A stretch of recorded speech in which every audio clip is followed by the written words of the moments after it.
क्या आप जानते हैं कि यूनाइटेड स्टेट्स का एक केमिकल आज भारत के इलेक्ट्रॉनिक्स से लेके ऑटोमोबाइल इंडस्ट्री तक में घुस चुका है और अब भारत ने इसी अमेरिकन केमिकल के खिलाफ एंटी डंपिंग इन्वेस्टिगेशन शुरू कर दी है। मैं फिनॉल की बात आपसे कर रहा हूं। इंटरेस्टिंग बात यह है कि पिछले कुछ टाइम से अमेरिका लगातार भारत पे प्रेशर बनाने की कोशिश करता रहा है, कभी सैंक्शंस की धमकी तो कभी भारत की स्ट्रेटेजिक फैसलों पे प्रेशर। लेकिन शायद ये प्रेशर भारत को ऐसे मुद्दों से भटकाने के लिए इस्तेमाल किया जा रहा था जो भारत को अंदर से खोखला बना रहे थे, और ये यूएसए की कंपनीज हैं जो भारत की मैन्युफैक्चरिंग को रोकने के लिए गलत रास्तों का इस्तेमाल कर रही हैं। पर भारत इस बार यूएसए को मुंह तोड़ जवाब देने के पूरे मूड में आ चुका है और इसकी शुरुआत भी हो चुकी है। लेकिन कमाल की बात यह है कि कोई भी बड़ा मीडिया हाउस इस बड़ी खबर को कवर नहीं करना चाहता। आप किसी भी इंडस्ट्रियल सेक्टर को उठा के देख लीजिए, फिनॉल हर इंडस्ट्री और सेक्टर में छोटी या बड़ी मात्रा में इस्तेमाल होता है। भारत खुद 390 किलो टन फिनॉल का सालाना प्रोडक्शन करता है, लेकिन आज की डेट में भारत में इसकी कुल डिमांड करीबन 650 किलो टन के आसपास है। मतलब हम पूरी डिमांड का केवल 60% ही खुद से प्रोड्यूस कर सकते हैं। लेकिन इस 60% की प्रोडक्शन कैपेसिटी पे यूएसए समेत कई देशों की नजर टिक चुकी है और कई देश मिलकर एक साथ इस भारतीय इंडस्ट्री को बर्बाद करने की कोशिश कर रहे हैं। लेकिन भारत ने इस बार इस गैंग के सरदार को पकड़ने का पूरा प्लान बना लिया है, क्योंकि मार्च 2026 में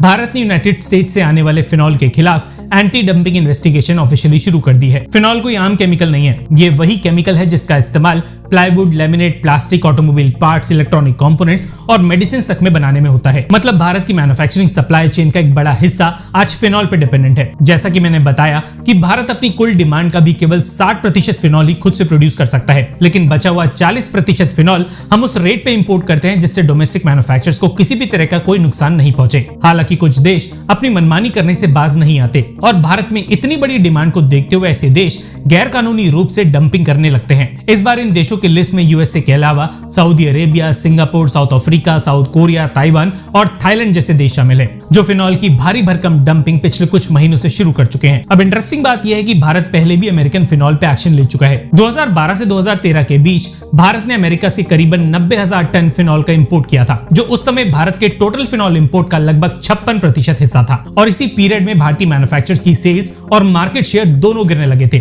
इतनी बुरी हालत हो गई थी कि हिंदुस्तान ऑर्गेनिक केमिकल्स ने अपनी फिनॉल प्लांट बंद करने तक की वार्निंग दे दी थी। उसके बाद भारत ने अमेरिकन फिनॉल पे एंटी डंपिंग ड्यूटी लगाई थी और अब एक बार फिर वही सिचुएशन बनती दिख रही है। खबर के मुताबिक दीपक फिनोलेक्स और एचओसीएल ने कंप्लेंट फाइल की थी, जिसके बाद डीजीटीआर यानी कि directorate general of trade remedies ने इन्वेस्टिगेशन शुरू कर दी है। अब यहाँ पे एंटी डंपिंग का मतलब समझिए, इसका मतलब इंपोर्ट को बंद करना नहीं होता, बल्कि ये देखा जाता है कि क्या फॉरेन सप्लायर्स भारतीय मार्केट में जानबूझकर इतने कम दाम में माल तो नहीं बेच रहे कि लोकल मैन्युफैक्चरर्स को नुकसान हो। क्योंकि जब लोकल फैक्ट्रीज कमजोर पड़ती हैं, तब धीरे धीरे पूरी सप्लाई चेन इंपोर्ट पे डिपेंडेंट होने लगती है और शायद भारत अब इसी डिपेंडेंसी को खत्म करना चाहता है। इंटरेस्टिंग बात यह है कि फिनॉल से एसीटोन जैसे केमिकल्स बनाए जाते हैं और इन्हीं से पॉलीकार्बोनेट प्लास्टिक्स और इपॉक्सी रेजिन्स प्रोड्यूस किए जाते हैं। ये वही मटेरियल है जिनका इस्तेमाल mobile phones, electronic circuit, automobile components, electrical systems और इंडस्ट्रियल कोटिंग्स तक में होता है। मतलब अगर भारत को इलेक्ट्रॉनिक्स और ऑटोमोबाइल मैन्युफैक्चरिंग को बड़े लेवल पे बढ़ाना है तो फिनॉल जैसे केमिकल्स की सप्लाई चेन को भी सिक्योर करना पड़ेगा।